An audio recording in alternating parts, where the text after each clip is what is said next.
Oh my goodness. I think that our tip is it's mine isn't the specific thing you said, but it's actually very similar.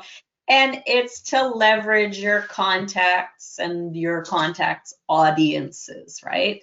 So Right. that can be people that you don't know yet, like Yusuf is kind of trying to show you how to make new relationships. It could be people in your community, it could be business owners that you already know, it could be your affiliates, um, and it's always something you should be working towards. Well, interviewing people or doing webinars with people who can bring more attention. But the ways you can also you can be making content, then you get the keywords, then they share it, you get that benefit.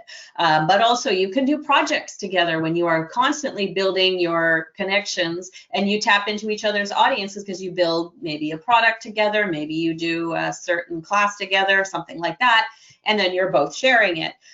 Interviews is what was on my list as well. Both ways. Be interviewed by other people. Find people to interview you. Interview people.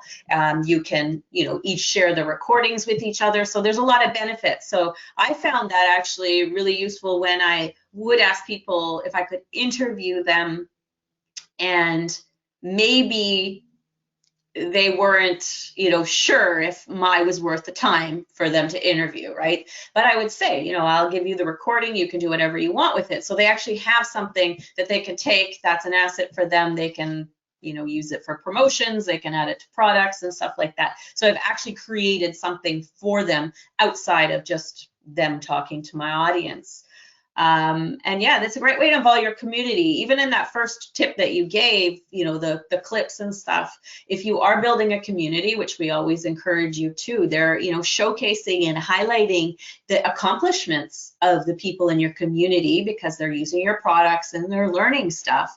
Those are great people to showcase and stuff like that too. Maybe those people don't have as big audiences, but the more you involve your community, the more they're going to feel welcome and a part of it, and they're going to be willing, and happy and willing to share you readily.